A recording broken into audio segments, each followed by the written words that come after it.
وأشهد أن محمدا عبده ورسوله بلغ الرسالة وأدى الأمانة ونصح الأمة وكشف الأمة حتى آتانا اليقين ليلها كنهارها لا يزيغ عنها إلا هالك.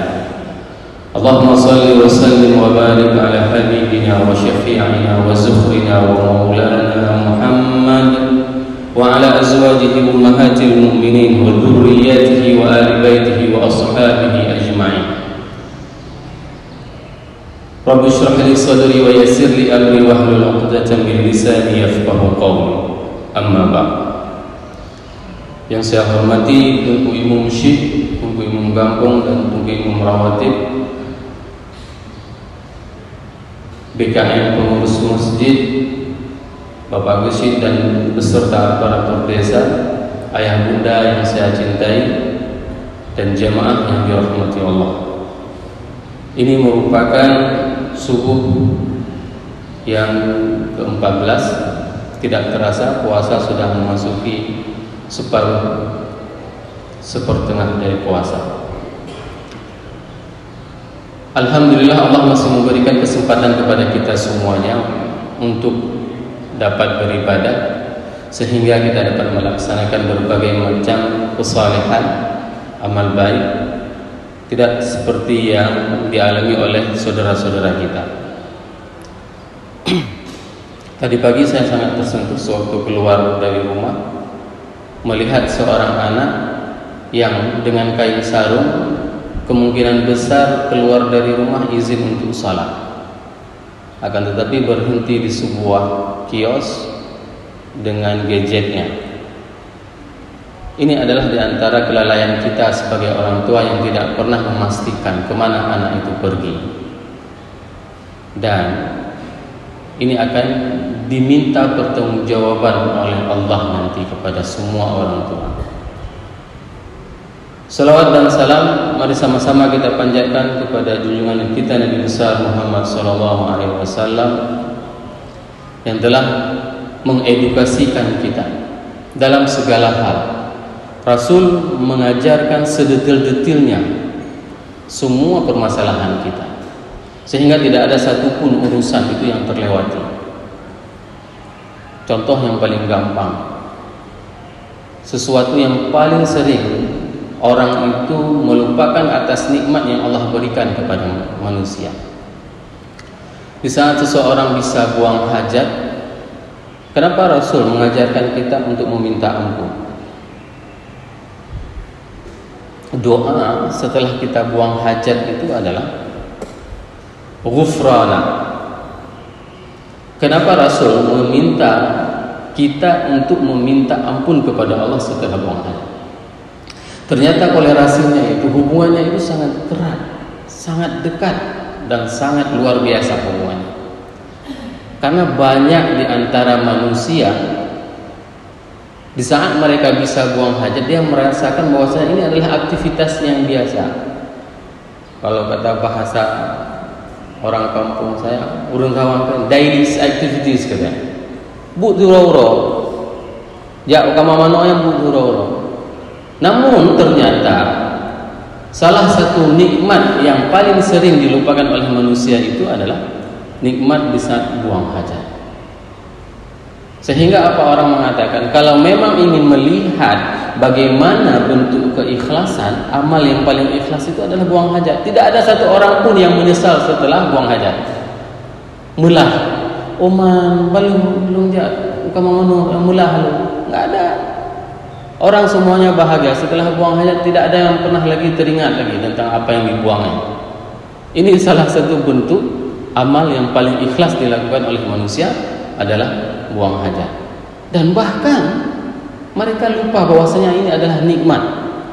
Sehingga Rasul mengajarkan kepada kita di saat kita keluar dari buang hajat, bacakan doa ghufran.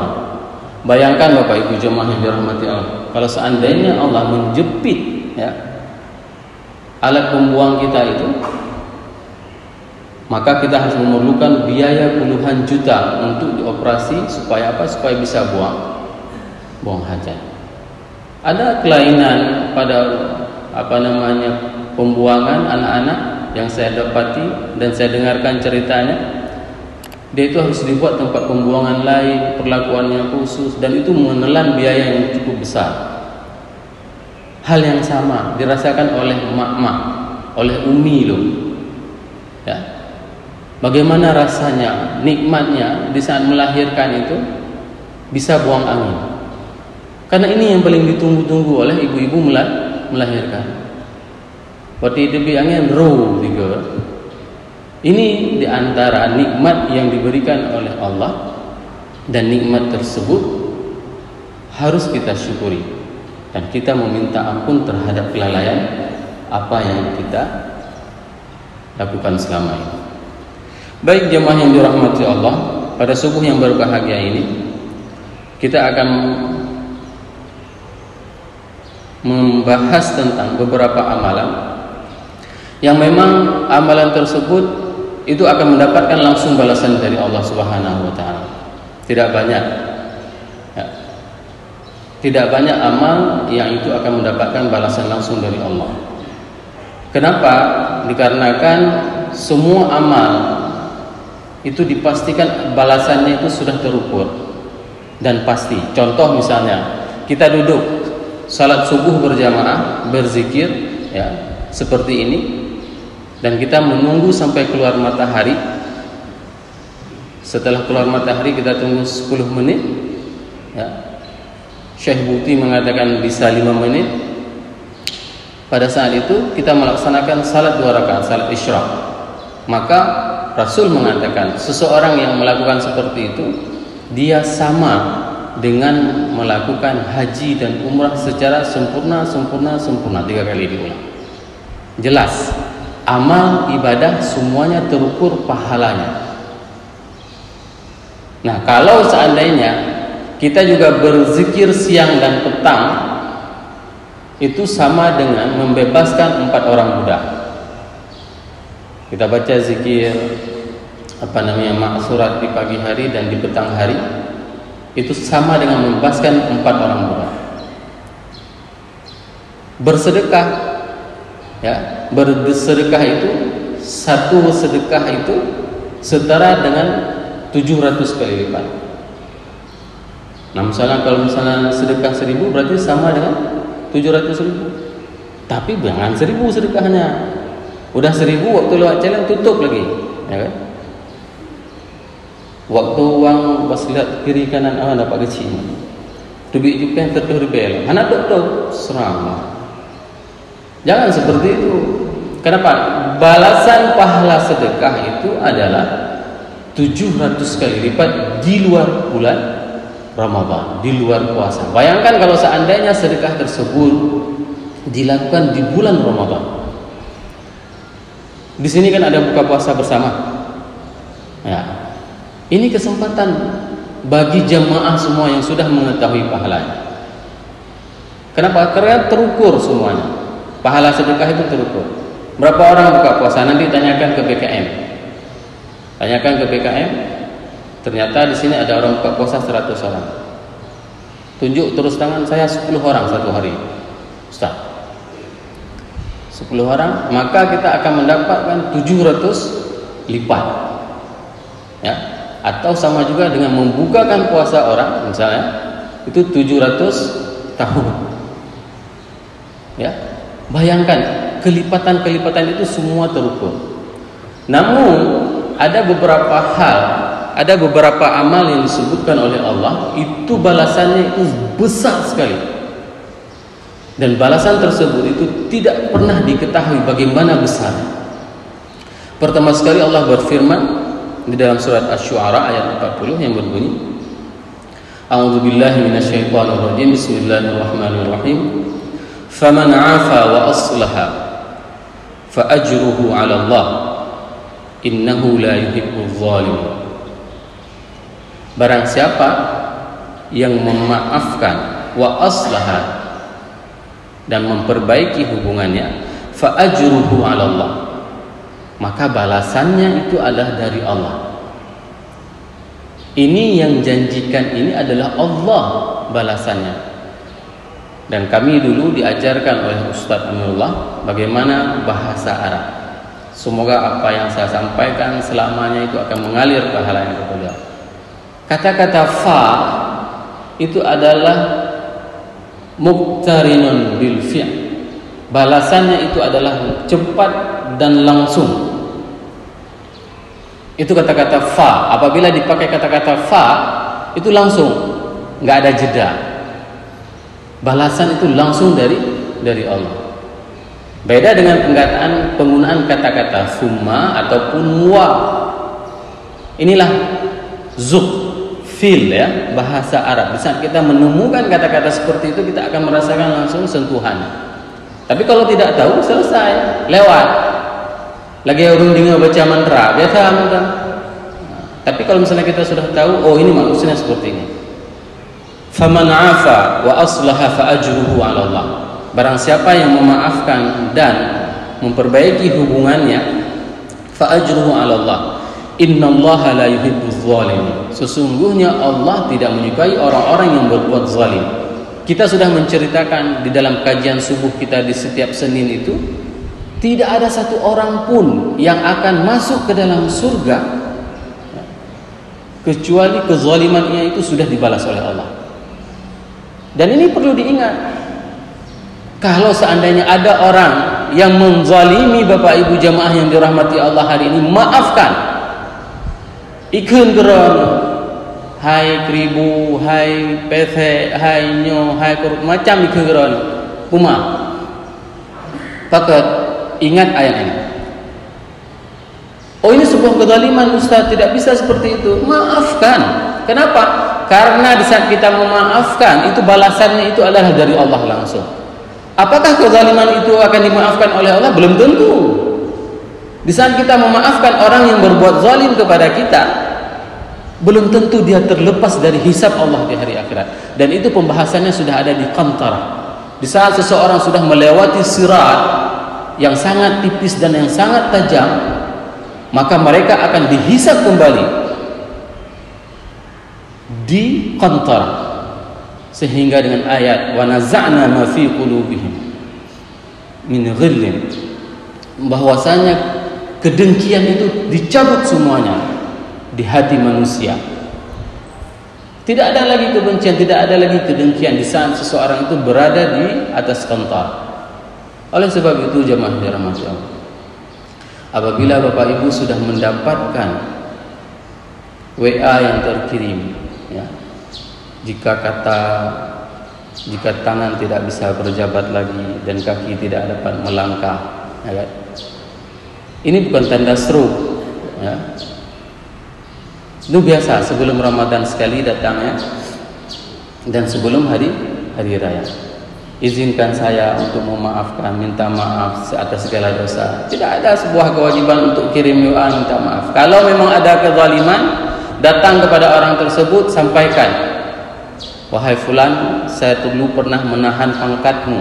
Wahai fulan, saya dulu pernah menganiayamu. Maafkan saya, jangan sampai saya dihisab di Qantarah. Minta maaf seperti itu. Itu adalah bentuk salah satu kegentlemanan. Kalau tidak, maka siap-siaplah Allah yang akan membalasnya. Dan doa orang-orang yang dizalimi itu sungguh luar biasa. Salah satu kisahnya itu adalah pada saat salah seorang umat Nabi Musa di Bani Israel itu ada orang yang menzaliminya. Pada saat datang orang yang ingin menganiayanya lagi ke rumahnya, dia tidak tahan lagi. Apa yang dia katakan pada saat itu? Dia tahu ini orang yang akan menganiayanya.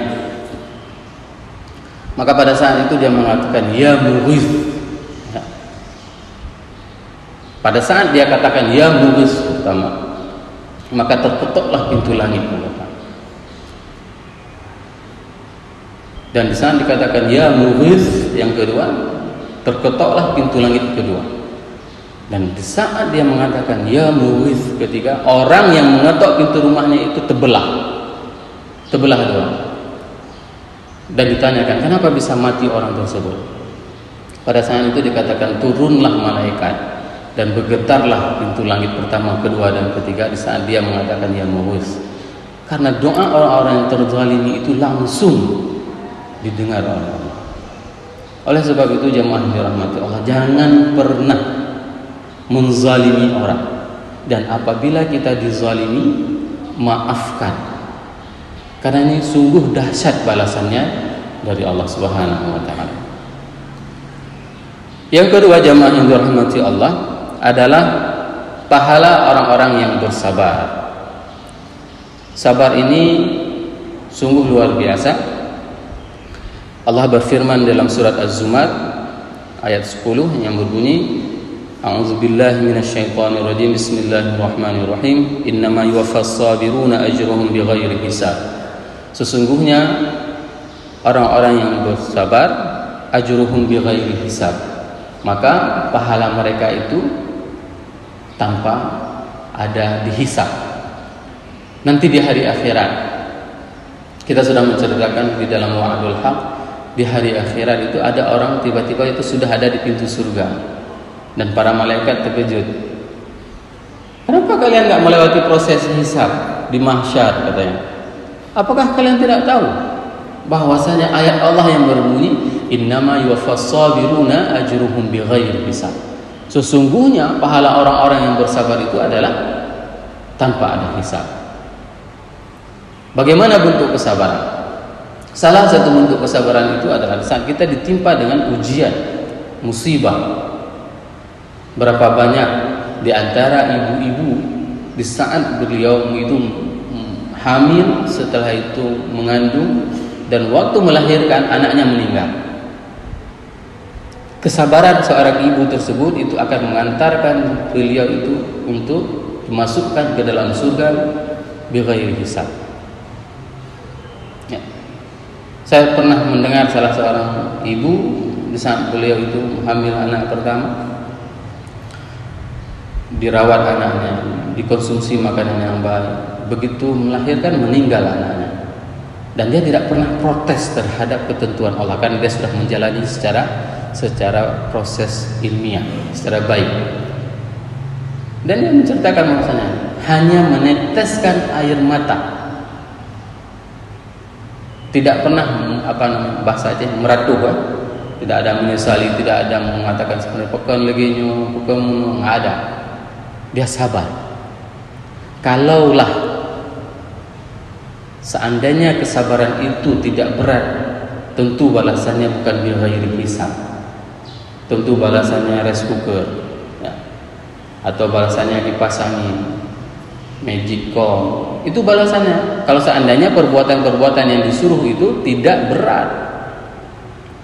Tapi sabar itu memang berat. Ya.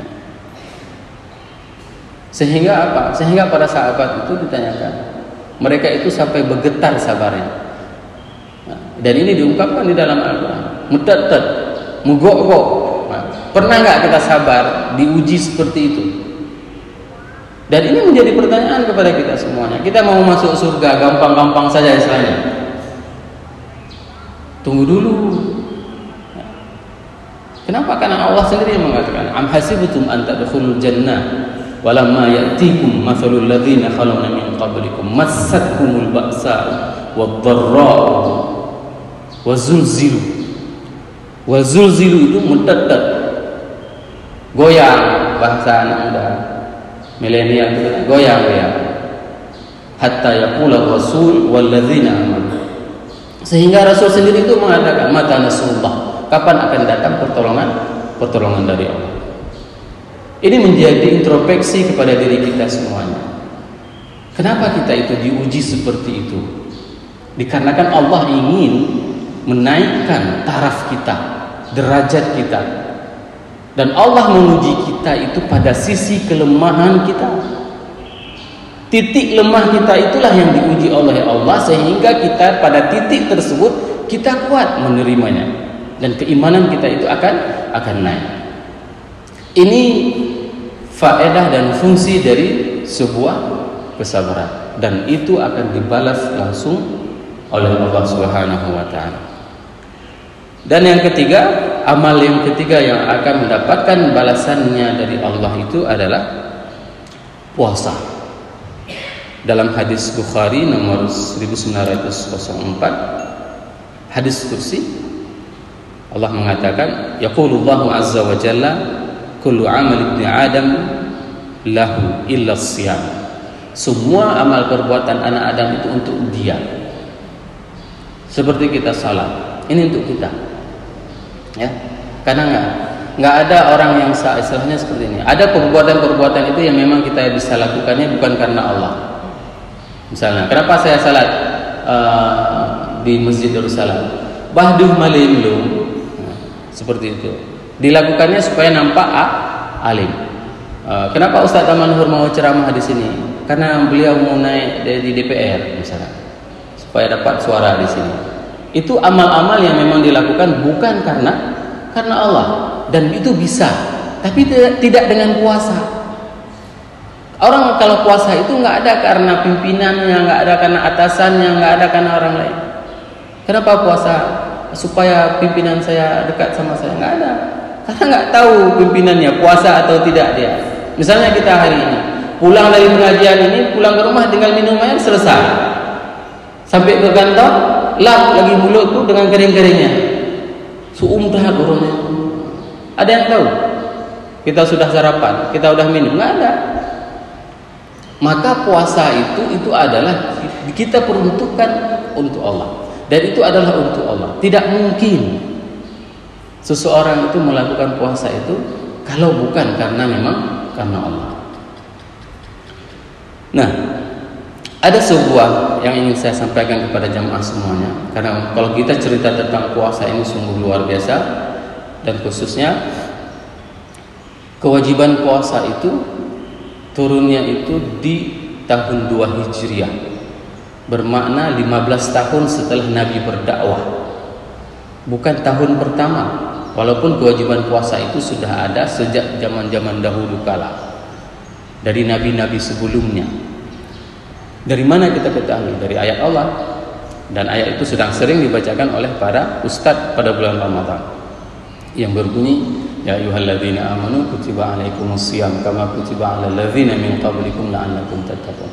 Cuma beda syariat puasa Nabi Musa, beda syariat puasa Nabi Isa dengan puasa umat Nabi Muhammad.